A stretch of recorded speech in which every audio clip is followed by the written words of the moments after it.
Welcome to STARCARD Podcast. Here at STARCARD Podcast, we get a glimpse at the age of Aquarius ahead of us. My name is Breakaway Ray. I like talking about the breakaway civilizations because we're breaking out of the one we're in right now. You've tuned into a live tarot throw. Today is January 14th, 2026. To start the show, I have 5 cards for fun. That's right, we're throwing tarot cards down here. 5 cards for fun. Then I have 2 messages I want to share with the group. We'll invite the tarot world to comment on my messages. And then the second part of the show features tarot for the audience.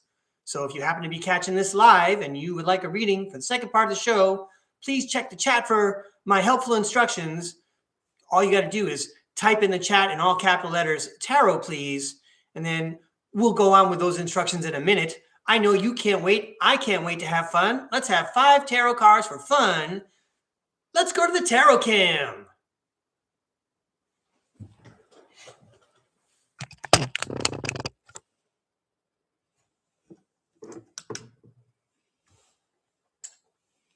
All right.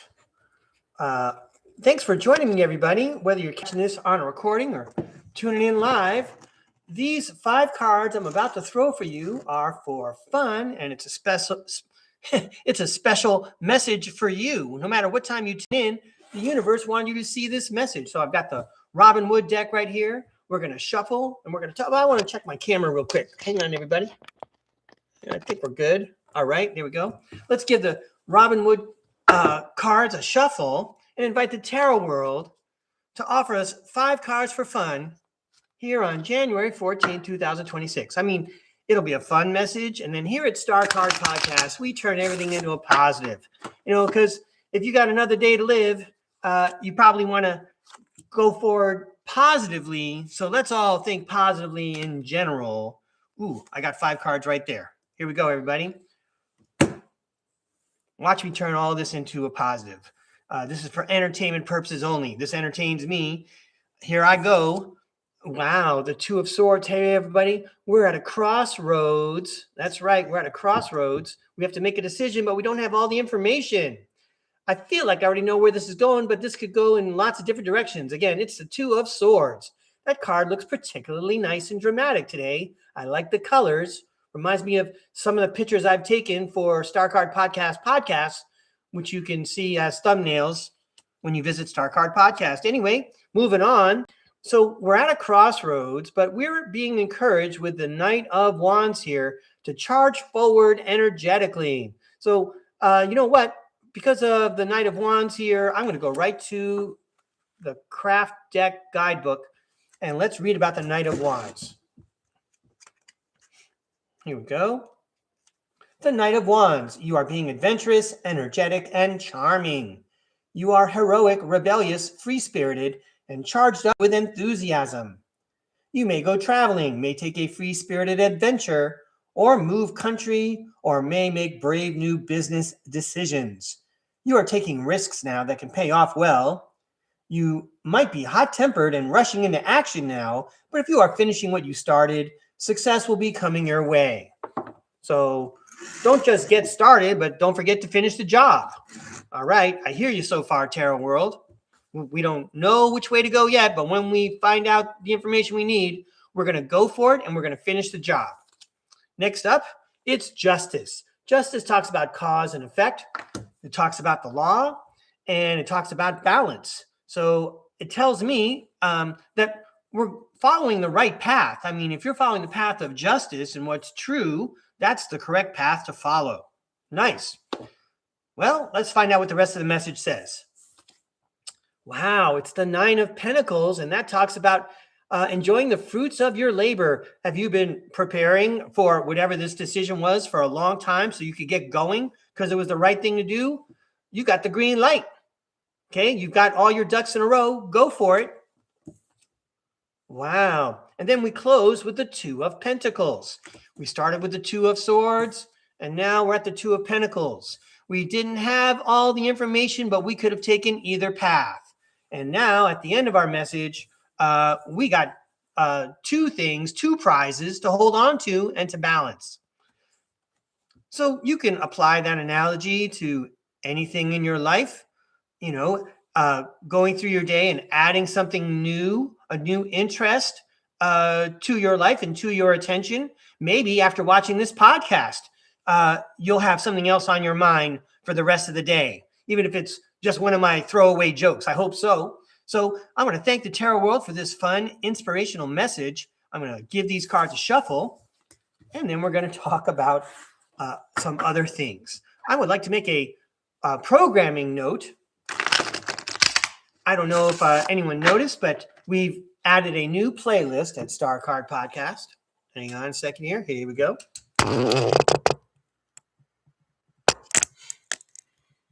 All right, cool. So we added a new playlist over at StarCard Podcast.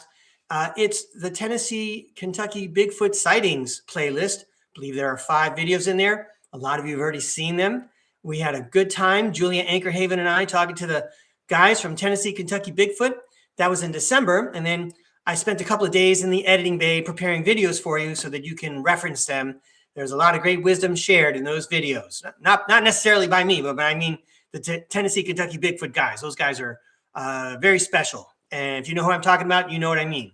All right. So now we're going to pause here, and I'm going to talk about okay, hang on. Before I get into the meat of my subject, I got a 2-pronged message I want to send. Obviously, you want to see which tarot decks are available. So let's go back downstairs to the tarot table, and I'll show you which decks we have. Here we go.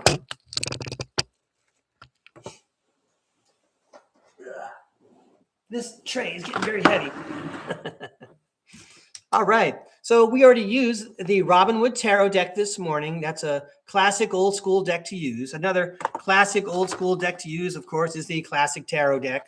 And that's the deck, by the way, in case you're learning tarot or you want to, that's the deck I use that has all the words on them. That helps you learn the cards in a hurry. I've only been throwing cards since March, but I did learn very quickly with this particular deck.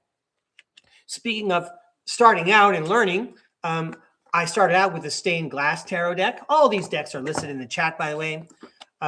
Here we have the Neon Tarot. That's lately been pretty popular with the group. I have 2 versions of gold foil decks here. I've got what I call the dark one, and then I've got the light one. Here we go. So you can pick from either, but the imagery is the same as the Classic Tarot. There you go. There's your King of Pentacles again. All right, what else have we got? One of my favorite decks here is the Ethereal Bloom. There's I was going to say the Lovely World card. Every single card in this deck is lovely. Even the ones that don't have lovely messages sometimes, they look lovely. It's a beautiful deck. I like looking at those cards. And then we have the old style tarot where they took the Robin Hood deck and the classic deck and they used those images and they really hyped them up, pumped them up. So this is a fancy, fun deck to look at. We have the Lost Soul Tarot. We have the 88 Gemstones, which is a fun deck for me because of, I like the gold on the side, and they feel really nice when you shuffle and check out the imagery. There's your World card. Also wonderful to look at, but it's strictly gold on black, right? Okay, so let's put these guys back. And then finally, underneath it all, we have the Mermaid Tarot deck. Okay, so let me get all these decks out of our way, and then I'll start with my 2-pronged message. Here we go.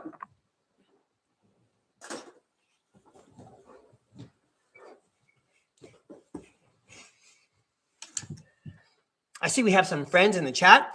I want to say hi. Hey, I will say hi. I'm going to make some eye contact. Here we go. I want to say good morning to Derek Woorider and Desiree. Hi, Derek and Desiree. Thanks for joining me. I really appreciate your support for a long, long time. And speaking of long-time support, Arizona Raven's already in the chat. So good morning to you, Arizona Raven. I know it's still dark out where you live too. All right, so here we go, ladies and gentlemen. We're going to bring 2 messages forward today from me, Breakaway Ray, and we are definitely breaking away today. I've got some big ideas I want to share, and I want to light a fire under everyone and spread these ideas. So first of all, I think I'm checking my notes, everybody. I like to go in order. I don't want to mess up here. Okay. So today, I want to talk about buying drugs. Now, let's back up a minute. I'm only talking about the purchase and acquisition of drugs. Okay, I'm going to pick a particular one in a few minutes. Okay, but I'm not advocating for the use of drugs. There's a secret space program experiencer named Apollonie Mandilian. And I remember something she said, I heard her say more than a year ago, maybe 2 years ago. She said that when you explore your consciousness and you use drugs, you're basically using a crutch that's going to require you to use the drugs every time you want to explore your consciousness in that area. Now, she may very well be correct about that. I wouldn't know. Okay. I'm not advocating for the use of drugs. I'm bringing up the subject of drugs for another reason. I also want to say, there's probably people out there who are battling alcohol and drugs. I mean, if you're tuned in at 3 a.m. or 4 a.m. to STARCARD podcast, it makes me wonder if drugs haven't been part of your history already, and you're looking for some answers. I'm not sure I have any, so I don't advocate drug use. If you feel like you have a problem, I invite you to seek help, and I just want to be very clear about that. Nevertheless, I do want to talk to everybody tuning in about buying drugs. So let's see, where do I want to go first? In case you're not aware of who I am, I have been a teacher in an elementary school for 34 years, pretty much. I mean, you want to count some years before I got my credential, probably comes out to 40. So I've always worked with young children. And as you can imagine, I'm always saying, say no to drugs, okay? Say no to dope and ugh to drugs. Anyone else grow up in the 80s? Remember that little expression? Remember our First Lady, Nancy Reagan, saying, just say no, okay? All right, so those are definitely things that were part of my job and my occupation, protecting children by informing them and, letting them know that they need to look around because not everybody out there is trying to help you. Just very quickly, and I know that we're all adults here, one of the things that drug dealers do, right, is they give you a discount or a freebie on the drugs, but then all of a sudden, you're hooked on them, and now you have to find money. And as I would share with students, sometimes it meant children, taking money from different parts of the house that they weren't supposed to, creating a lot of problems for themselves. Now, I taught in a very white bread neighborhood, and I got to say, drug use was not rampant as far as I could tell in my neighborhood. Nevertheless, we had the police officers come in once a month to talk to our 6th graders. This was during the 90s. Everyone got the DARE, drug abuse resistance education. Everyone got a DARE t-shirt, okay, to remind them to just say no and to encourage kids to stay on the straight path, okay? So, we're actually going to go forward, even though it's in my history. So there was a time, I know this happened like almost every year, but there was a time when I was teaching 4th graders. And again, these were not kids from the rough side of the tracks, okay? These kids were largely middle class and, well taken care of, largely. I mean, a lot of teachers would be jealous of the clientele at the school where I worked. For sure, I would have been blessed anyway, right? Because it's wonderful to work with children. I would have been blessed anyway. And I did work at summer schools and substituted at other schools where kids may have been more needy. So, but in any case, I'm talking to kids who are, in the middle class, more or less, lower middle class. And I was telling them that, you're in elementary school now, but when you get to middle school, 6th, 7th, and 8th grade, which in the United States is like 12, 13, 14 years old, okay? When you get to middle school, I was telling my students in 4th grade, it's not hard to find the kids who know how to get you cigarettes or alcohol or even drugs. And a lot of the students in my classroom were surprised to hear that. And of course, some of them took it up as a challenge, right? So I remember that some kids went home that day. When you're a teacher, you have to anticipate that and you have to couch everything very carefully, right? And they actually had older siblings. And so they went to their older siblings in the middle school and they said, Mr. Breakaway told us that, you're at the middle school and you know exactly which kids could get you drugs. You may not be friends with them, You may not have ever talked to them, but you know who they are. And then they found out from their older siblings that, yeah, we know which kids they are. Okay. So what I'm presenting is that even in a middle school, there's like a black market, right? This would be for, in the olden days, in the 1990s, this could be for drugs like marijuana. Marijuana is legal in the state of California now. You don't have to go underground for it. You just go to what they call a dispensary. Okay. But I'm just saying in the 1990s, if you want to do something like that, I don't know why, but anyway, if you did, you know which kids are involved. It's not hard. Everyone knows which kid it is.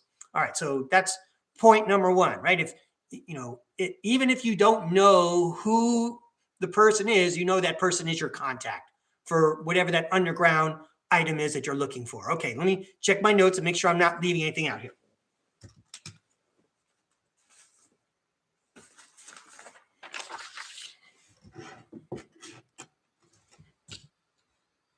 Okay, so now I want to tell this story. Again, it's another story about saying no to drugs. Okay, so this is again in the 1990s. I had probably been a school teacher for less than 10 years at that point, and I happened to move into the neighborhood where I taught. I had a lovely home, and it was a lovely neighborhood. I was very happy there for many years. In any case, every time I went out my front door, everyone, including the kids on the street, were like, "Oh, Mr. Breakaway." I lived at a fishbowl. There was nothing wrong with it. I was treated very respectfully. Anyway, moving on with my story. So one time in the 1990s, I'm having a party, and it's getting late and it's dark out. And some of my friends from high school and college were coming by, even some people I hadn't seen since high school. They heard, Breakaway Ray's having a party. Come on out, check out his new place. We'll go play some bocce, blah, blah, blah. So anyway, I'm in my backyard at the party, having a good time. And then one of my friends comes up from high school. I hadn't seen him, I don't know, at least 15 years or whatever. And we're having a great conversation. We're totally catching up. And then he says to me, "Hey, Breakaway Ray, I got an 8-ball, and I'm wondering if I could go crack it open in one of your rooms." And obviously, okay, so let me catch everyone up. I had to learn what an 8-ball was. It's not that cool toy that you got where it works like tarot cards. You ask it questions and tells you yes or no or maybe. Okay. In this case, he meant an 8-ball, which was related to cocaine. So I know that all he wanted to hear was, yes, go do some cocaine, go snort some lines. Okay. I know that's what he wanted to hear. That's all he was listening for. I also know that I didn't need to say all the things I said to him, which was, no, you can't do cocaine in my house. I'm a school teacher. I can't even have people talking about people doing cocaine in my house. It never happened to me before, ladies and gentlemen. It hasn't happened since. I had no idea that particular friend was into that kind of thing. Anyway, I'm going to move that story aside now. He did not take out the drugs, and it was a good party, and everything turned out okay, everybody. If I had never mentioned the story, it would have just been faded in the past. But here, again, I'm getting to the point about acquiring drugs, because what I want to do now is I want to illustrate, especially here in the United States, we all know about black markets. Drugs are like a pervasive, easy example for everyone to look at. But there's lots of other things where, if you want something, sometimes you just need a connection, right? You're not going to get it the regular way. Certainly, if you're one of those people who has a very comfortable bank account, and it doesn't bother you to throw the kind of money around that most people would salivate over, okay, you can get what you want ahead of time. Maybe you could speed things along. I want to refer everyone to the movie Goodfellas and the whole nature of tipping. Okay, all that greasing the palm stuff. All right, so here we go, everybody, especially if you're in the United States of America. I want you to join me with this. I want to show you a couple of spheres here. So I've got, there it is. So some cool student, I had lots of cool students. Some cool student gave me this globe back here, and that globe is a sphere. And what's cool about that globe is that it's solar powered, and it rotates. Now, it doesn't have enough light. It's not spinning right now. Usually when I do a STARCARD podcast, it's still dark out. So it's not spinning right now, but yo, that's a sphere, right? Okay, now check this out.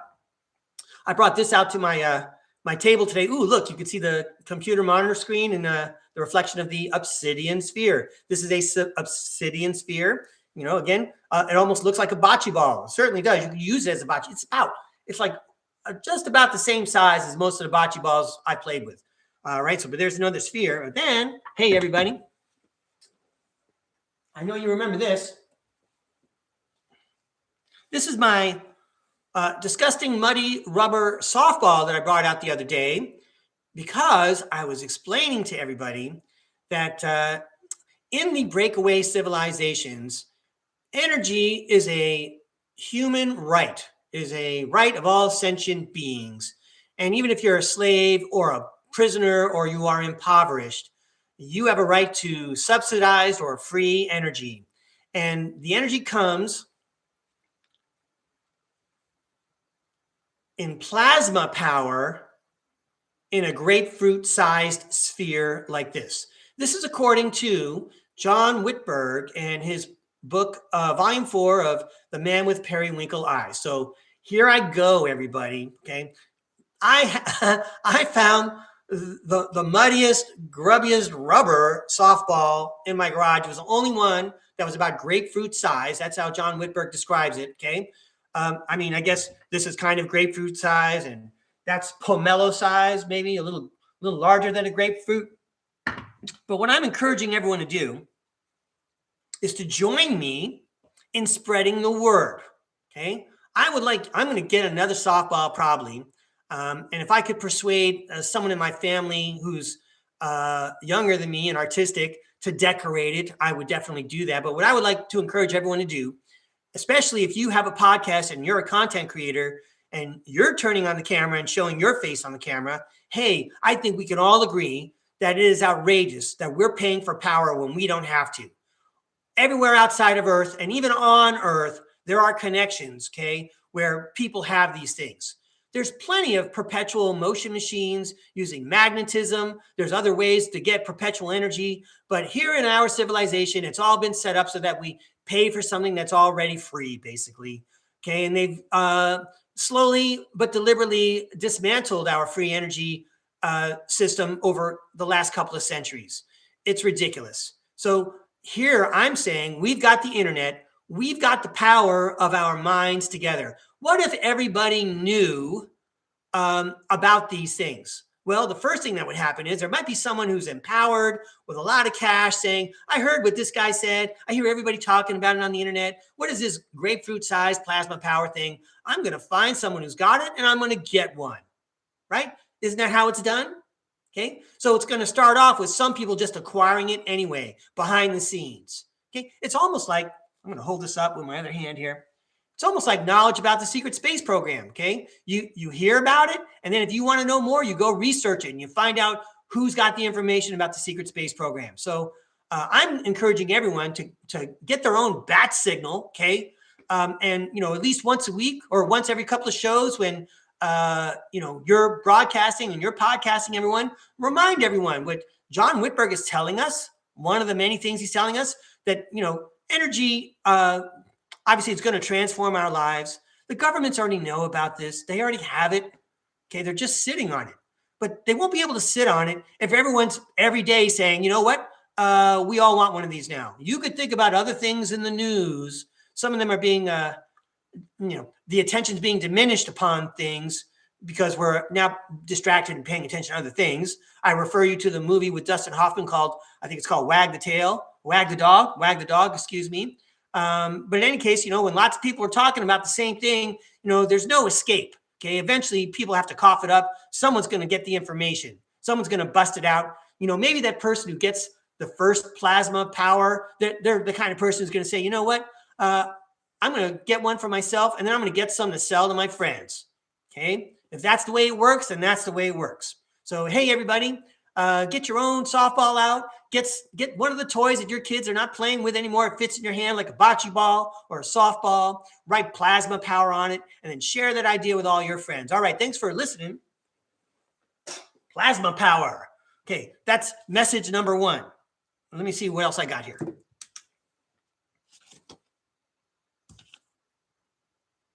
Okay. Next part of my message. Okay. Oh, wow. Okay. I think it's going to be another long show, everybody. I know usually about 30 minutes in. I might be going to Audience Tarot. I got another 15 or 20 minutes to go. So enjoy the show. But at the same time, you know, if you need to manage your time and you want to catch the recording, remember that when the camera gets turned down to the tarot table, I'm throwing cards. All right. So next up, a few days ago, after my last STARCARD podcast, it was late at night, and I usually don't do podcasts before I go to sleep. I do them when I wake up in the morning. And a lot of times I have to like prepare for the next day. And so anyway, I'm walking around the house. People who've been watching me know what's going on here. And I was talking to myself, which is something we're exploring here at STARCARD Podcast. And I said, you know, those are great podcasts. And I'd be happy to turn on the camera tomorrow, you know, if the tarot world gave me some lesson plans. And the tarot world came back to me just while I'm walking around the house saying, yeah, well, you never finished your notes from your STARCARD podcast earlier that day. You were going to talk about Plato's Allegory of the Cave. This was a couple of days ago. And as soon as that message came back to my brain like that, I sat down at this table, grabbed some paper and wrote some notes out.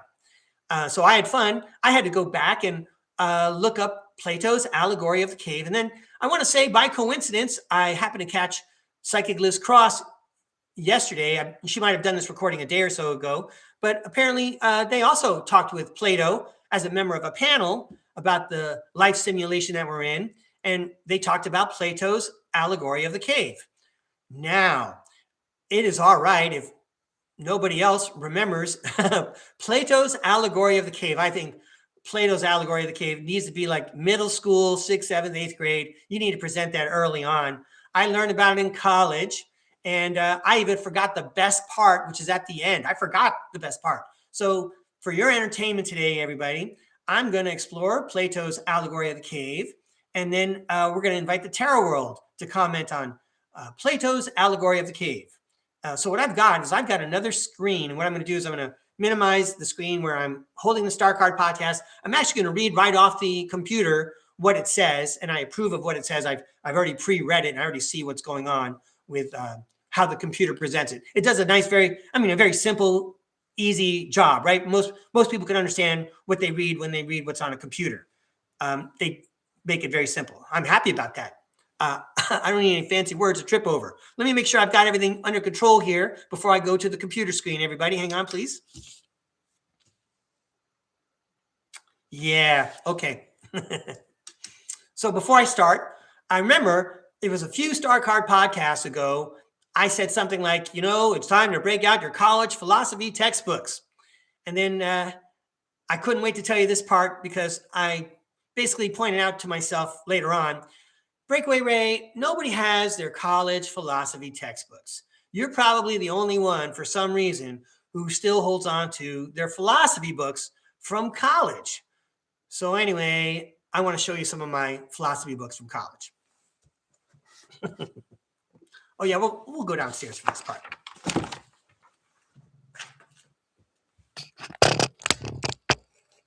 So the first one is not necessarily a philosophy book.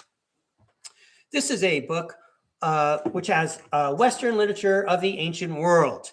And just to make it simple, you can see how thick it is. And I believe this is the one that has like, ancient Greek and Roman writers in here.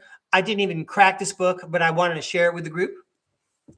I mean, I pulled it off my shelf, but I didn't look at it. These were the ones that I looked at. So first of all, I've got René Descartes, the French philosopher right here. And what does it say? Discourse on Method, I think. Let me double check. Yep. Discourse on Method. And you remember Descartes, René Descartes, he's the one that said, I think, therefore I am, cogito ergo sum. Okay. I believe Mr. Reality quoted that the other day on the recording with Psychic Liz Cross. And then obviously from the same publisher, and this one's a little bit thicker. Here you go. Here is Plato, and this is the Phaedrus. And the Phaedrus does not have the Allegory of the Cave in it. In fact, it's this one, Plato's Republic. And this one has the Allegory of the Cave in here. And I believe it's like chapter 7 or something like that. But anyway, I want to show you that I actually had these books. I think books are cool. Anyway, now I'm ready to read to you about the Allegory of the Cave. Thanks for following along with me, everybody. All right, so let me minimize my screen. I got it all queued up. It should be all right. Okay, here we go. So I'm going to read to you about Plato's Allegory of the Cave, and then I'm going to get all excited at the end when I tell you about the last part. Okay, Allegory of the Cave. Plato's Allegory of the Cave from his book The Republic describes prisoners chained in a cave, only able to see shadows on a wall, which they mistake for reality. When one prisoner escapes and sees the true world outside, this prisoner understands that shadows were mere illusions, representing the difference between ignorance and enlightenment, and the philosopher's journey to grasp true knowledge beyond the physical world. The allegory illustrates the effect of education and the struggle to return and enlighten others who are comfortable in their ignorance.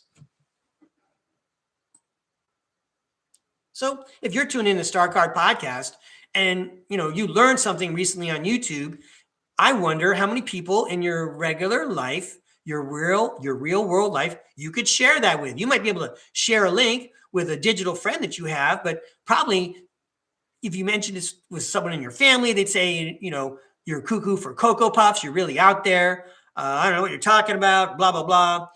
So you have to pick and choose what you want to share. Okay. Anyway, let's go on. The computer tells us that the allegory is explained. Let me read this part for you. First of all, the cave. The cave represents the physical, sensory world we perceive as reality. Who are the prisoners? The prisoners are people who have never experienced anything beyond the cave. Their reality is limited to what they see. The shadows. So these shadows, by the way, I guess I should set up the scene in case you also don't remember. I didn't. All right, so you have to imagine that there's a cave and there's some people and they're strapped to chairs and they can only look in one direction, and that's at the cave wall.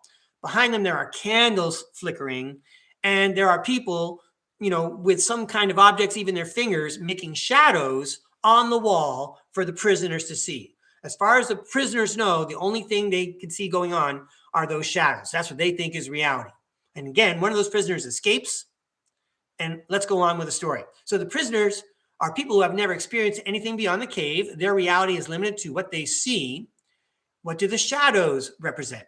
The shadows are illusions or imperfect copies of reality, like the shadows cast on the wall by objects passing behind the prisoners. The fire, or the candlelight that I just spoke about. The fire is a source of light within the cave, representing a lower but still limited form of understanding. And then here comes the escape, everybody. The escape. A prisoner is freed and forced to leave the cave, experiencing pain and confusion as his eyes adjust to the light. I wonder if anyone else has gone through that kind of experience before. You feel like you were forced to confront and learn something and see the light about something you were never really interested in learning in the first place. You would have been quite comfortable just sitting in the cave looking at the shadows. Let's talk about the outside world in Plato's Allegory of the Cave. The outside world represents the world of true knowledge and the forms, which are in parentheses labeled perfect eternal concepts. I would refer to them as Platonic concepts, like the Platonic concept of a chair. Somewhere there is an idea, a metaphysical representation of a chair that all physical chairs are modeled after. And then also we move on to the sun. The sun can't be much more literal than this. The ultimate source of truth and reality, representing the form of the good, whatever that means according to Plato. And now here comes the return of the prisoner. Check this out.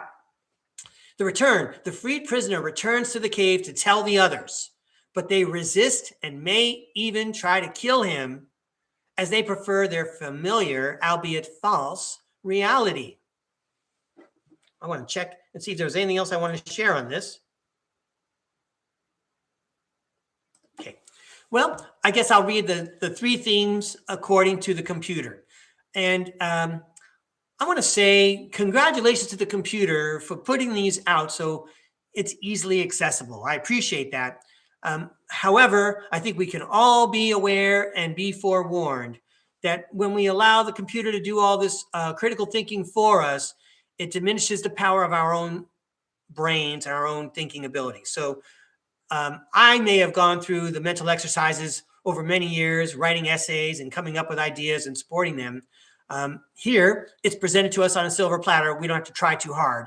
So why don't we take these lessons and appreciate them and really make use of them while we can, while we still have like freedom of speech on the internet, right? So the key themes, according to the computer, number one, education, the process of turning the soul towards the light of truth.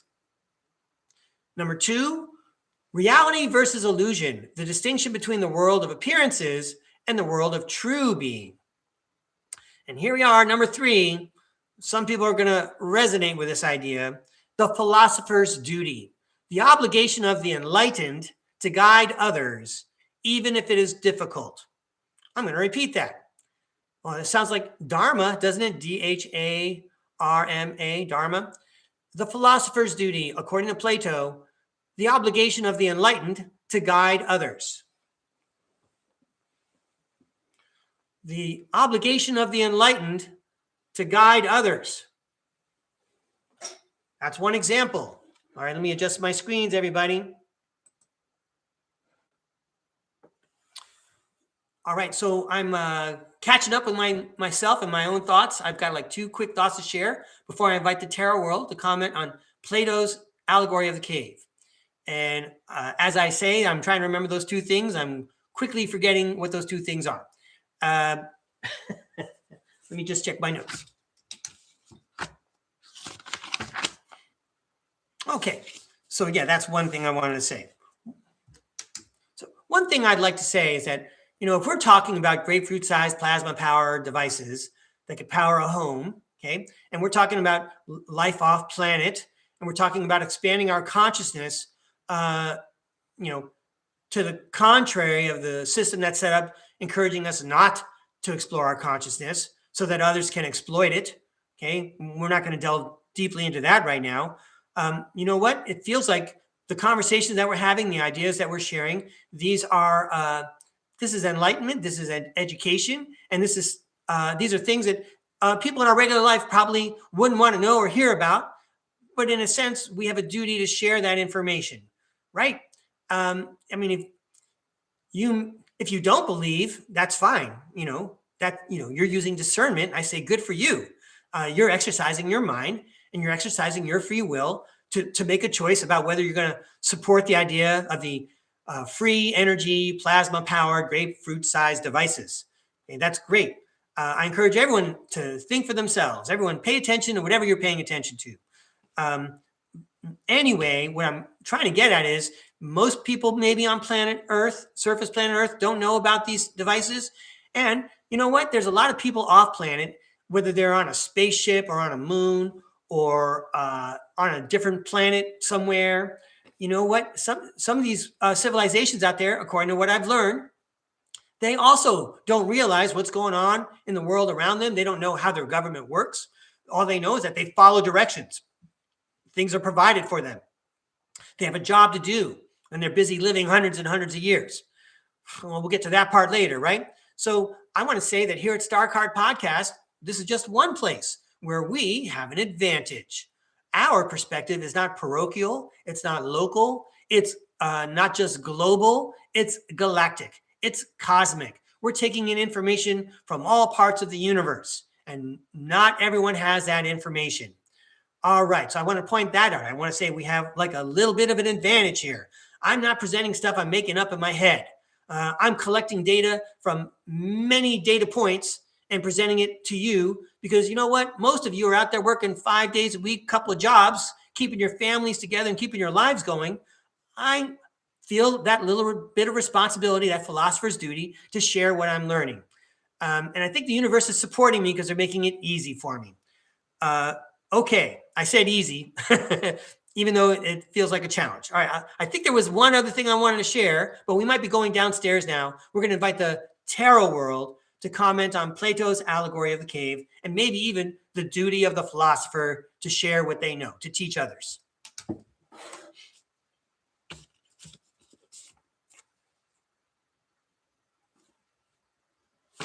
Just double checking, everybody.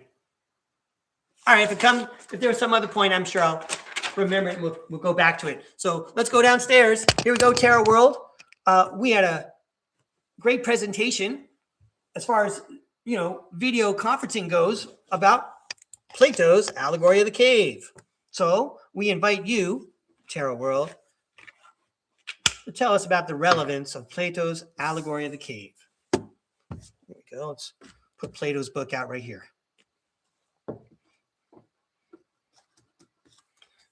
Thank you, Tarot World, for this opportunity to share information. It's going to be recorded. People can click on this anytime. This is not a one-time deal. This is one time, and people can refer to it forever. That's great. Well, for as long as YouTube keeps the video up, right? If I keep breaking out breakaway information like this, I don't know, I'm probably going to get shut down. And you know what? That's fine with me. You're going to shut me down. That tells me I'm doing a good thing. Oh, yeah. Oh, now I know what I'm talking about. I remember now. Hey, everybody. I remember what I was going to say. And you know what else? It's going to sound egotistical. That's fine. That's all right. I don't care. It's my show. I'm turning the camera on me. Yeah, it's going to sound egotistical. So a lot of us are familiar with Psychic Liz Cross. I've hired and interviewed Psychic Liz Cross a few times. In fact, just like the Tennessee, Kentucky Bigfoot guys and John Whitberg, Psychic Liz Cross has a playlist here at StarCard Podcast. I invite everyone to go scope out the playlist at StarCard Podcast, including the Tarotpedia. So anyway, if you follow Psychic Liz Cross, she talks about souls and how many times they've reincarnated here on surface planet Earth, right? To do another lifetime, the reincarnation cycle. So I want to now compare the number that she gave me, which I believe is in one of the videos on the playlist that I mentioned before, with some other characters in history that you know of. So Psychic Liz Cross once said that I had more than 400 lifetimes here on Earth. That sounds like a lot, feels like a lot. I don't remember 400 lifetimes, obviously, okay? But there were other people that she mentioned that also have that plus 400 lifetime thing going on for them. One of them, I just heard the recording of recently, was David Icke, I-C-K-E. I believe I spelled it right. I believe he's a British gentleman, one of the very first pioneers talking about extraterrestrial beings. I'll just pause there. A lot of you know a lot more about David Icke than I do. Okay. And then there was another character that she studied a few months ago, and that was Joseph Smith, one of the founders of the Mormon Church. And both of these gentlemen have more than 400 lives under their belt, apparently. And they have a common pattern, which is they're like me. They're barking out breakaway style information. You know how much guff David Icke had to take for all his ideas and opinions and information that he shared about what he knows about life off planet. And if you listen to how Psychic Liz Cross channels him, he sounds quite confident and proud of what he did because it's the truth. It's the only thing that matters. And then meanwhile, you've got a character, Joseph Smith, aside from what he did starting the church, apparently he's getting ready for another lifetime where he's going to come in and be a leader of people, in particular, people who have lost their families and are downtrodden and poor. So, he's going to go in and help others. Now, I can't compare myself to those people. They've actually done something. Okay. I've got it easy, way easy compared to those guys. I get to stay in my house, turn on a camera. And when I'm even wearing pajama bottoms. Okay. I'm not trying as hard as those guys. And I'm having fun sharing this information. I guess I was looking around for something that I thought would be fun. I love turning on the camera and breaking up everybody's thoughts and encouraging them to think differently, because there's a lot of stuff going on and we got to figure it out together. And we can't do that if we don't have mental clarity. So anyway, everybody, glad I got that off my chest. Let's go down and hear from the Tarot World now. Thank you, Tarot World.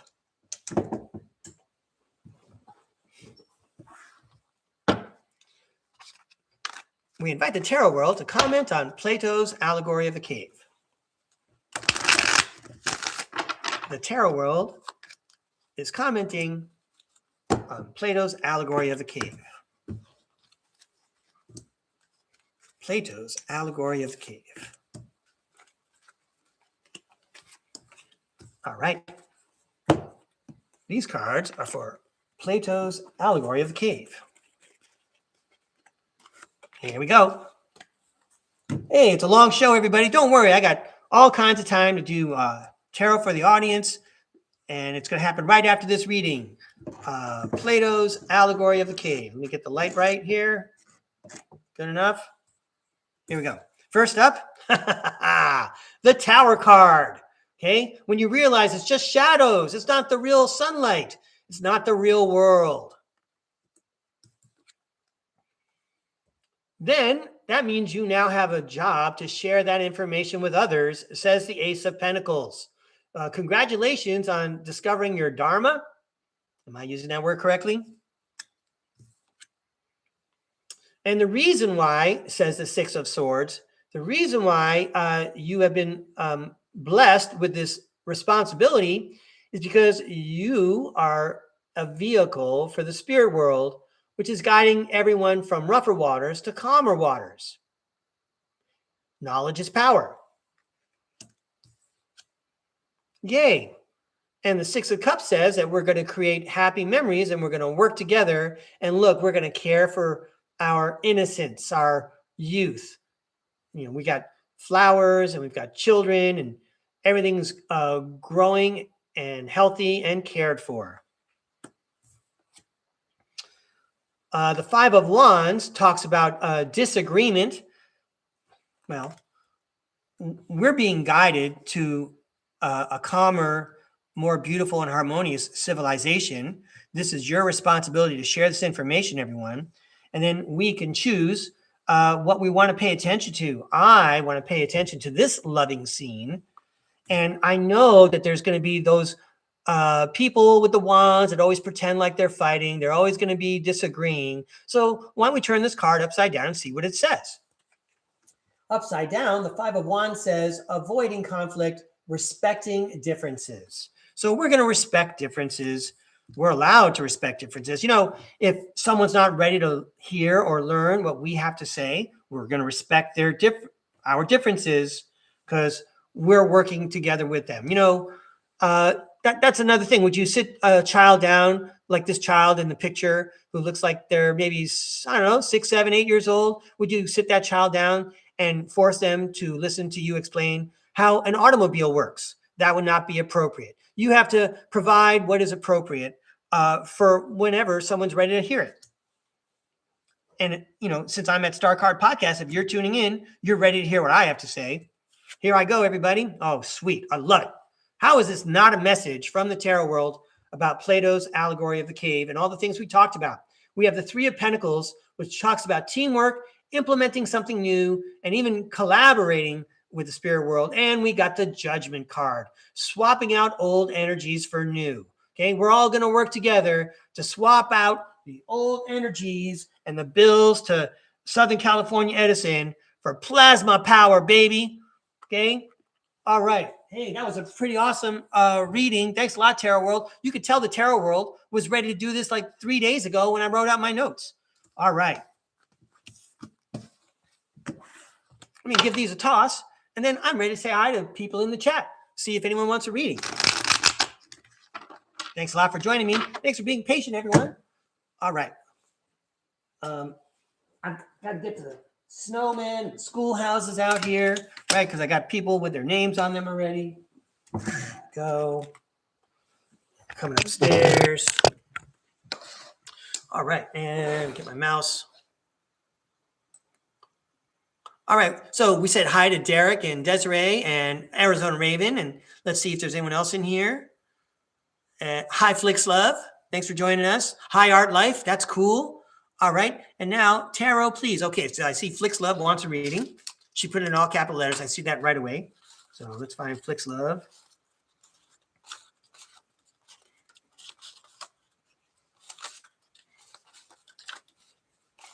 There's quite a lot of snowmen and schoolhouses to go through. Here we go, but I did find Flix Loves. All right. Let's see if there's anyone else who wants a reading.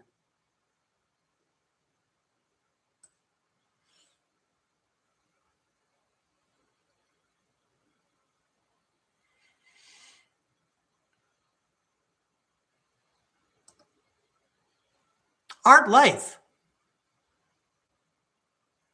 Okay, yeah, sure. Art life, I gotcha. I think I have to make a snowman or a schoolhouse for you, Art. I'll do that, no problem. And you want it old style. Let's take care of Art life right now. Thank you for inviting me to read. I must be really early, even for people on other continents, because it seems like a light request load right now.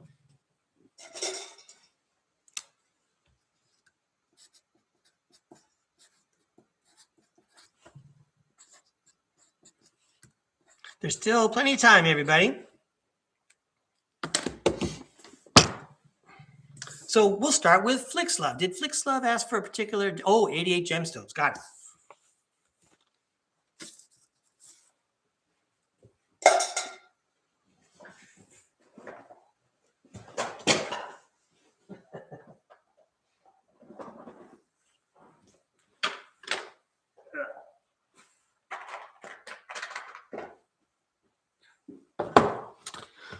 Did you guys see my pajama bottoms?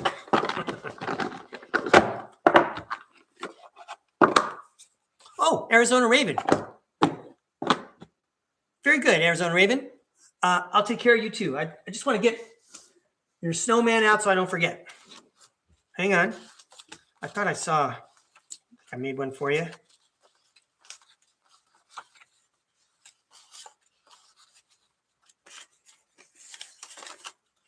I'm going to make one for you right now.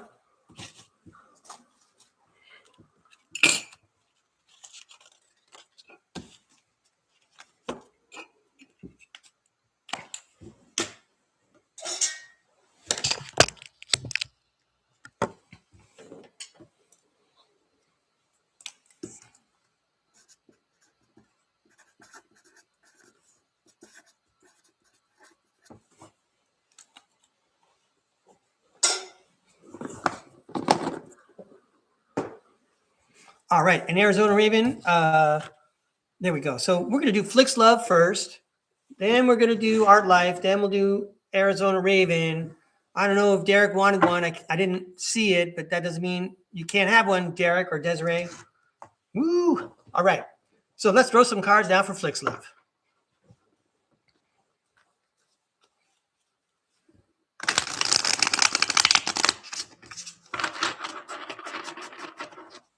These cards are for Flixlove. Thank you, Tarot World, for a fun, inspirational message for our friend Flixlove. Representing Team Europe today. These cards are for Flixlove. These cards are for Flixlove.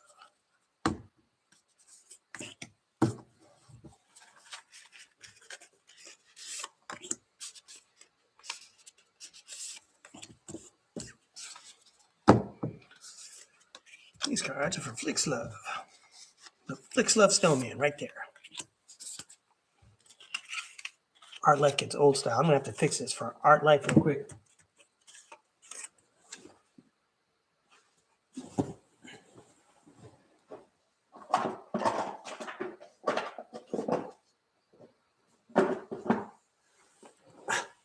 Okay.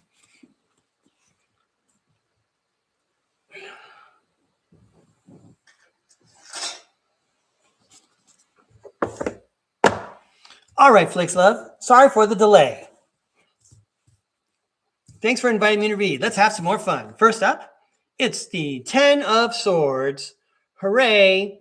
It's, wow, kind of a gruesome image there. Is that a skull on the ground? Wow, dude. That would look cool on a t-shirt if you're going to go to a Metallica concert. All right, 10 of Swords. It's the end of a painful episode. That's good news. What's going on up there? Wow, okay. Next up, it's the 4 of Swords. That says, relax, take a break. Yeah, you had a rough couple of days. Don't forget to take a break, go exercise, take a nap, turn off the TV, write in your journal. 2 of Pentacles, then it's back to the grind, juggling your 2 projects, your regular life and the path that you choose to pursue. I like all the stars in the background in this picture. Because even though you got a lot going on, I mean, it still feels like you're celebrating almost in the holidays, like you're living in a snow globe in a way. Yay, the Knight of Swords. He says to defend yourself and charge forward energetically. Let's read about the Knight of Swords. We'll go right to the book. The Knight of Swords. You are ambitious and excellent at what you do, driven to success, and present great leadership qualities. You are ready to jump in and seize the moment. You are a risk taker, exciting, forward-thinking, and adventurous. Just be careful with being impulsive or impatient. It could lead to hasty decisions. You are not afraid to go against the flow. You are like a champion or a warrior charging into battle. Da-da-da-da-da-da. Go Flixlove! Next, this is the Ace of Wands. Yeah, there's magic in the air. We might as well read about that one too. Ace of Wands. A new opportunity or idea with the potential to grow is coming into your life. You have the creative spark and ambition needed to begin enterprises, to start a new passion, or pursue a new talent. You are enthusiastic for the new beginnings. Great. This would be like, hanging out with you at the water cooler, and you're telling us how much fun you are having getting started with this project that you're working on. You've been through the tough times. You took a break. You're refreshed. You're ready to go. You're going after it. You're making magic happen. Here you go, Flixlove. Yo, you got a 3 of Pentacles and you got an Emperor card. So the 3 of Pentacles talks about starting something new. It also talks about teamwork, but then you got the Emperor card, and that talks about being in control. I think that you're in the driver's seat, just like that Emperor. You got it all going on. I mean, anyway, I want to say thanks for inviting me to read, Flixlove. I hope you enjoyed that message.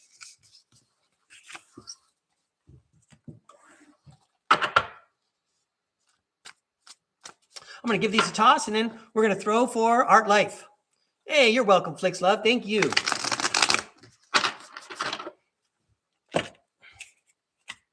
All right, now we get to do a little unboxing for Art Life. There you go, Art. I think he's catching the recording. I don't know who said what in the chat. I think someone said they're going to catch the recording. Here we go, old style for Art. So Art, don't forget the old style. I leave the blank card. in the deck. It's the only tarot deck that I have that has a blank card like this. And you know what? When it shows up, it's kind of fun. Let's see what happens. Right on, Tarot World. Thanks for that message for Flixlove. How about a fun, inspirational message for our friend, Art Life? Thank you very much. And thank you again for helping me with my podcast, Tarot World, and making me look good. I can't do this by myself. Here we go. These cards are for Art Life. I sure appreciate Art Life's support. Thanks a lot, Art Life. These cards are for you. A fun, inspirational message for Art Life here at StarCard Podcast.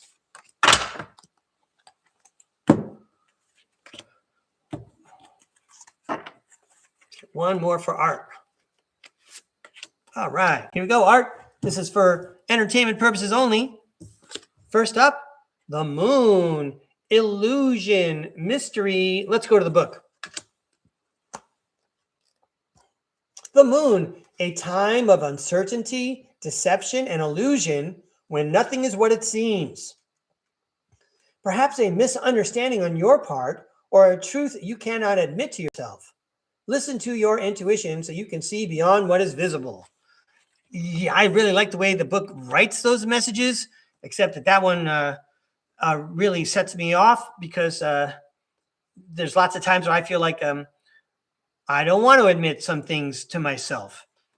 And that's a hard lesson to learn and tough to face. That's not where I wanted the message to go for you there, Art. But anyway, you heard what the book had to say. I say it's just illusion, it's mystery, it's the subconscious. Let's see what else is going on with your cards. Trying to get the light right for you. Okay, next up, it's the 2 of Wands. Hey, Art Life, you have a plan. It's a good plan. The universe approves of your plan. It says you have the green light. Go for it. Maybe this plan was born from your subconscious. Maybe this is something that you've always been driven to do, and now you're tangibly, like the magician, making things happen because you've got it all planned out, or you've communicated it to your subconscious, and these things are just going to start unfolding in your life. How about the end of a painful episode? Whoa, talk about drama. This is the 10 of Swords. It's the end of a painful episode. Good thing you have a plan to get past that painful end of an episode there. And then, hooray, the Six of Pentacles shows up and talks about giving and receiving, maybe even payday. And then Judgment shows up. Wow. And Judgment talks about swapping out old energy for new energy. I think we got to go to the book for this.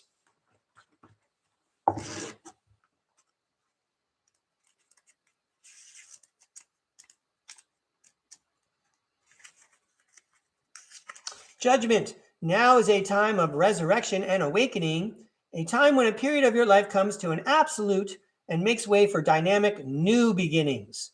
Tune into a higher frequency. You may be experiencing a spiritual awakening. You may be stepping into a higher level of consciousness. A new version of yourself is on the horizon. Well, that is true. I mean, if you put it together with that, facing up to your own expansion, realizing how powerful you are, that puts the piddly stuff way behind you. And then you can give and receive with this new version of yourself and the spirit world and your connection to it.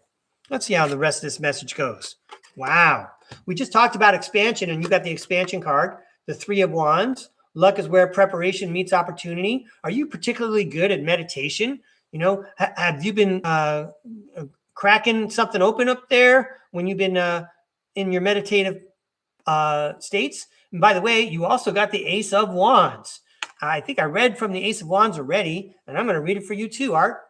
The Ace of Wands. A new opportunity or idea with the potential to grow is coming into your life. You have the creative spark and ambition needed to begin enterprises, to start a new passion, or pursue a new talent. You are enthusiastic for the new beginnings. I think that you already know what's going on. You've already been planning. You've been working at it. Luck is where preparation meets opportunity. You're making the magic happen. If this is not in your real world, I suspect it's, you're discovering how to create magic through expansion of consciousness. Anyway, that's what it sounds like here at the StarCard Podcast. Thanks for inviting me to read, Art Life. Good luck to you. And thanks again for all your support. I really appreciate it. And then finally, I think we have Arizona Raven. All right, so let's get out. Here we go, Arizona Raven. Looks like Arizona Raven is going to be my last one, and that's fine, everybody. I hope everyone has a good day and a good rest of the week wherever they're at. And let's throw some cards for Arizona Raven. And then everyone's going to go out to their garage and find a softball and decorate it. Plasma power, baby. Okay, these cards are for Arizona Raven. Maybe one of the only people who gets up earlier than me. Thank you, Arizona Raven. Say hello to all the animals for me. These cards are for Arizona Raven.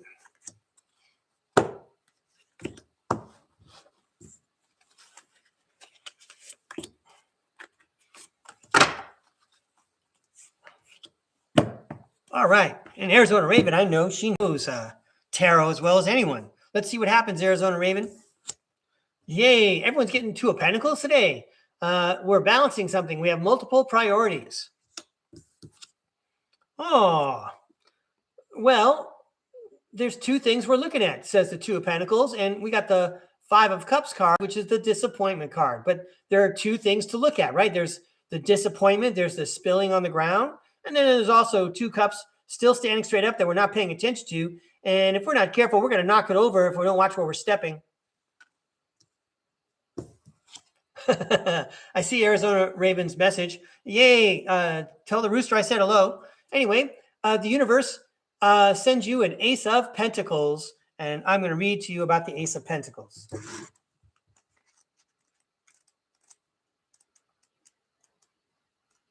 The Ace of Pentacles. The time is coming for you to manifest your goals, achieve your dreams, and realize your potential. Financial new beginnings, career or business opportunities, investments, savings, prosperity, and manifestation are coming your way.